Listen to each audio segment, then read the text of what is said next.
प्रभु यीशु मसीह के मधुर और मीठे नाम से आप सभी को जय मसीह की। आज परमेश्वर के वचन में आप सभी का स्वागत है। परमेश्वर पिता आज अपने वचनों के द्वारा आप सभी को बहुत आयत से आशीष को दे। पिता परमेश्वर आज अपने वचनों के द्वारा आपसे बोले और बातचीत करें। हम शरीर और आत्मा के बीच की लड़ाई के बारे में आज परमेश्वर के वचन से सीखेंगे और ये मनुष्य का अंतर द्वंद के बारे में है।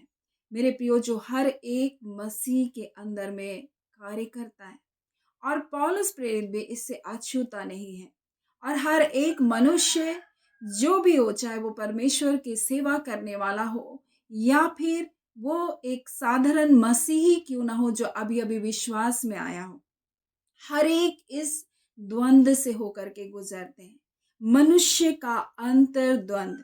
मेरे प्रियो, जब हम रोमियो 17वां अध्याय को पढ़ेंगे, उसका 14 से जब हम पढ़ते जाएंगे तो यहाँ पर मनुष्य के अंदर चलने वाली अंतर द्वंद के बारे में है, जो शरीर और आत्मा के विरोध में शरीर अपनी ओर कार्य करता है और आत्मा अपनी ओर खींचता है। और यह इस प्रकार से लिखा है, जब हम इसके 15 को पढ़ेंगे तो लिखा, मैं जो मैं करता हूँ उसे नहीं जानता, क्योंकि जो मैं चाहता हुआ नहीं क्या करता करता परंतु जिससे मुझे घृणा आती है वही करता हूँ। कई बार हम मनुष्य ये इच्छा करते हैं कि हम प्रार्थना में अपने समय को व्यतीत करें। हम चाहते हैं हम परमेश्वर की संगति में रहें, लेकिन इसका उल्टा जो हम चाहते हैं वो हम नहीं करते हैं, और जो हमको लगता है कि हमको नहीं करना चाहिए, बुरी बातें हम उसकी ओर अपने मन को लगाते हैं और वो हमको अपनी ओर क्या करता है, खींचता है। और इसलिए गलाती 5वां अध्याय और उसके जब आप पढ़ेंगे 17 में, तो इस प्रकार से लिखा है, शरीर आत्मा के विरोध में और आत्मा शरीर के विरोध में लालसा करता है। दोनों ही लालसा करता है, आत्मा भी लालसा करती है और शरीर भी अपनी ओर लालसा में हमको लेकर जाता है। और लिखा है ये एक दूसरे के विरोधी है, इसलिए हमारे अंदर में एक अंतर युद्ध होता है, अंतरात्मा में हमारे लिए एक युद्ध होता है। मेरे प्रियो, आज परमेश्वर अपने वचन के द्वारा हमें बताना चाहता है, परंतु हम इस अंतर द्वंद से अंतर आत्मा में जो होने वाले युद्ध है, इससे हम कैसे जय पाए।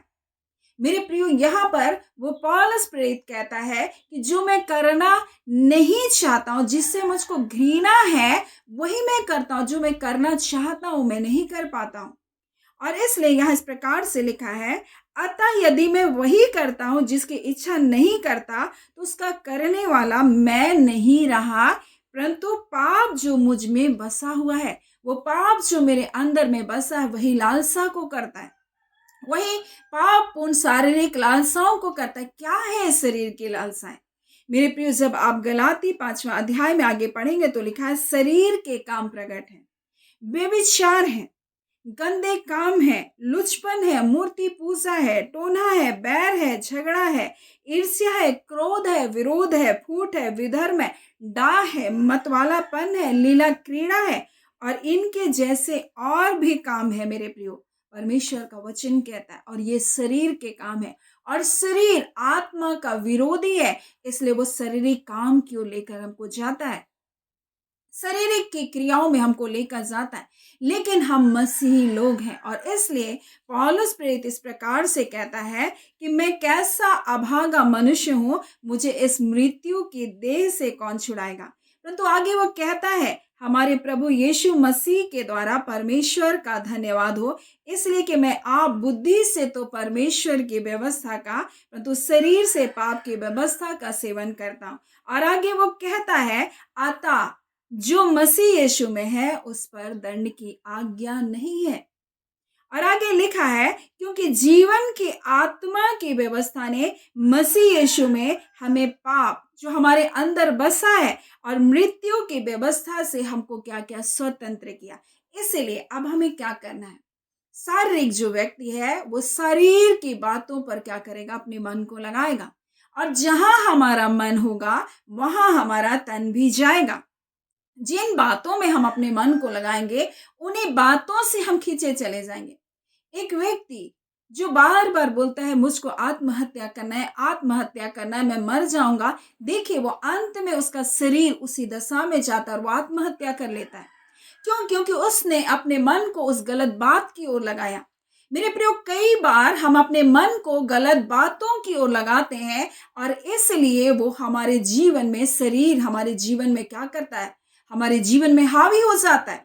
लेकिन जब हम परमेश्वर के वचन पर अपने मन को लगाते हैं, उसके वचन को अधिकाई से अपने जीवन में राज्य करने देते हैं, तब हम आत्मा के द्वारा हम शरीर की क्रियाओं को क्या कर सकते हैं, मार सकते हैं। और इसी बात को लिखा, आत्मा के द्वारा देह के क्रियाओं को मारोगे तो ही तुम जीवित रहोगे। यानी हम आत्मा के द्वारा ही हम देह की क्रियाओं को मार सकते हैं और कोई दूसरा उपाय नहीं। इसलिए मेरे प्रियो, परमेश्वर का वचन कहता है शारीरिक व्यक्ति शरीर की बातों पर मन लगाता है और आध्यात्मिक आत्मा की बातों पर मन लगाता है। शरीर पर जो मन लगाता है वो मृत्यु है, परंतु आत्मा पर मन लगाना जीवन और शांति है। मेरे प्रियो, अगर हम शांति और आनंदपूर्ण जीवन को जीना चाहते हैं मेरे प्रियो, तो हमें आत्मिक बातों की ओर अपने मन को लगाना होगा। क्योंकि जो कुछ हम देख रहे हैं, जो कुछ हम विचार कर रहे हैं, जो कुछ हम बोल रहे हैं, वो हमारे जीवन में प्रभाव को डालता है। कई बार हम घंटों घंटे जब हम सीरियल्स को देखते हैं, जब हम घंटों घंटा मूवी को देखते हैं, वो हमारे जीवन पर क्या करता है, असर डालता है। वो हमको अपनी ओर खींचता है। दोनों एक दूसरे के विरोधी हैं और अगर हम शरीर की बातों पर मन लगाएंगे तो निश्चय है वो हमें अपनी ओर खींचेगा।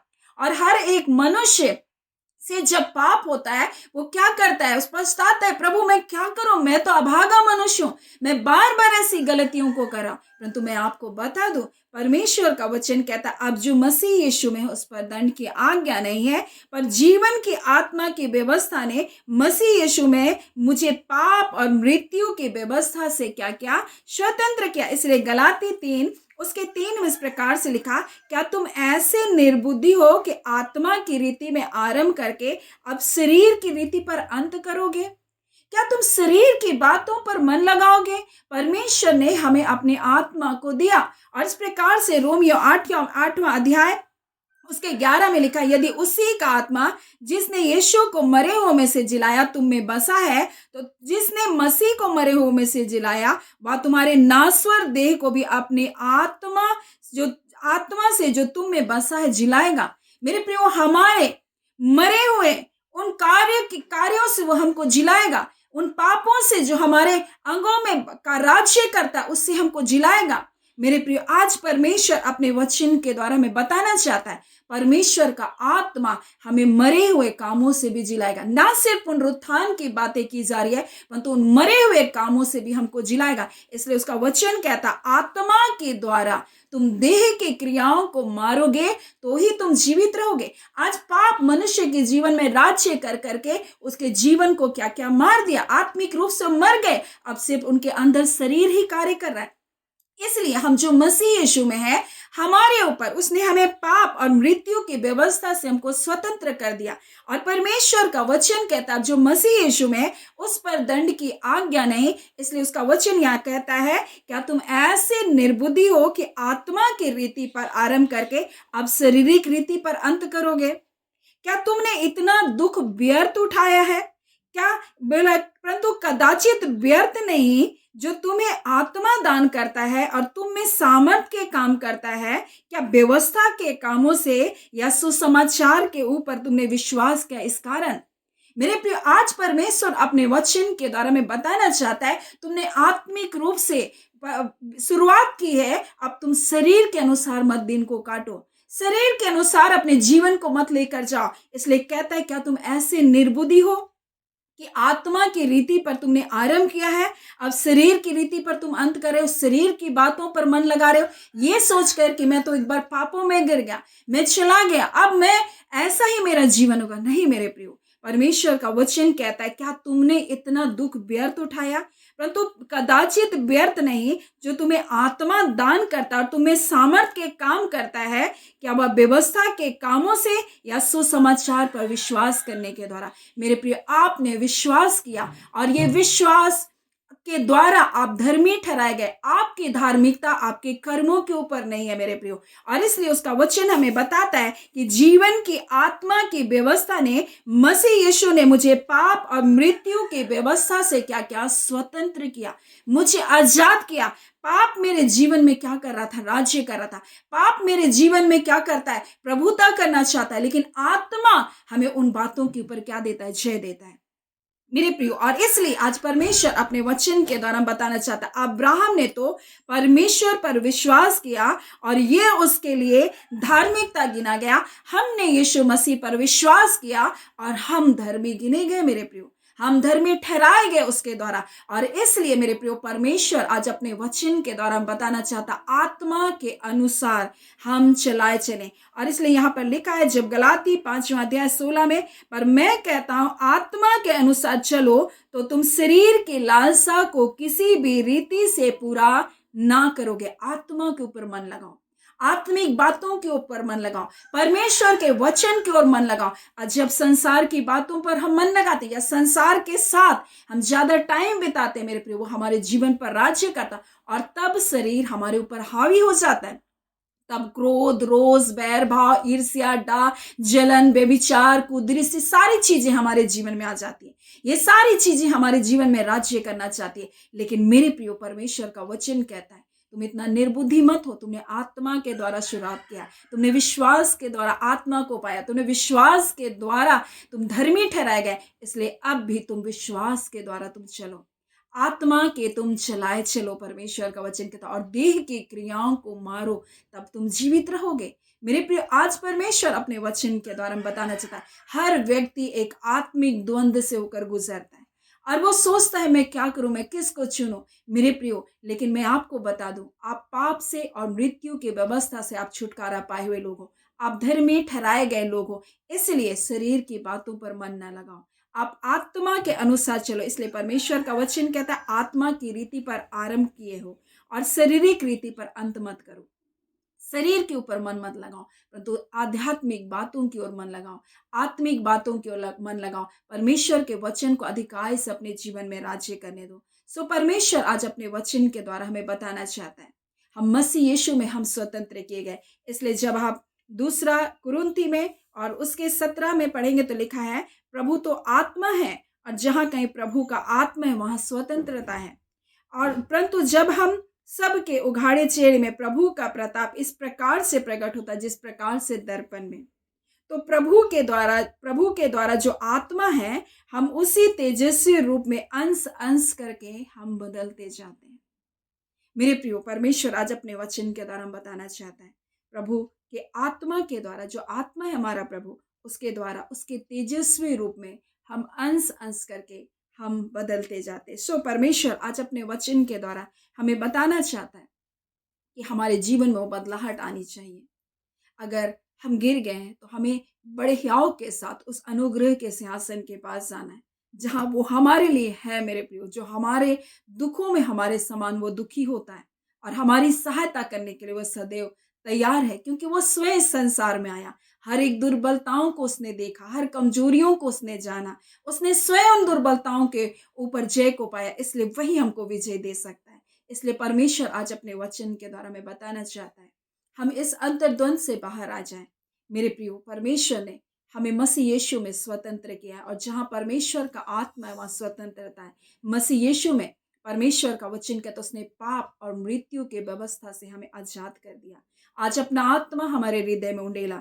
और इसलिए जब आप गलातियों में पढ़ते हैं तो इस प्रकार से परमेश्वर का वचन कहता है, जो तुम्हें आत्मा दान करता है और तुम में सामर्थ के काम करता है, क्या वह व्यवस्था के कामों से या सुसमाचार पर विश्वास करने से ऐसा करता है? अब्राहम ने परमेश्वर पर विश्वास किया और यह उसके लिए धार्मिकता गिना गया। अतः जान लो, विश्वास करने वाले ही अब्राहम की संतान है। मेरे प्रियो, परमेश्वर ने इस प्रकार से अपने वचन में कहा, सारा से ही, इसहाक से ही तेरा वंश होगा, बढ़ेगा। मेरे प्रियो, सारा के द्वारा जो वंश उत्पन्न हुआ वही प्रतिज्ञा के वारिस हुए। क्यों? क्योंकि वो विश्वास के द्वारा निकले। अब्राहम और सारा दोनों निकले, उसके साथ जितने लोग थे वो सारे लोग वो प्रतिज्ञा की संतान नहीं कहलाए। परमेश्वर का वचन कहता है प्रतिज्ञा की संतान सिर्फ सारा का बेटा इसहाक और उसके बाद वो वंशावली हुई, क्योंकि उन्होंने विश्वास किया। आज विश्वास करने वाले धर्मी ठहराए गए। इसलिए इस अंतर्द्वंद से बाहर निकलें। और शरीर हमारे जीवन में कब हावी होता है? जब हम उसके ऊपर मन लगाते हैं। लेकिन मैं आपको बता दूं, आप धर्मी ठहराए गए, आप धर्मी हैं। अगर आप गिरेंगे तो परमेश्वर आज कहना चाहता है आप उठें मेरे प्रियो। एक मौका परमेश्वर आज के दिन आपको देना चाहता है। एक नई शुरुआत आज के दिन कर सकते हैं।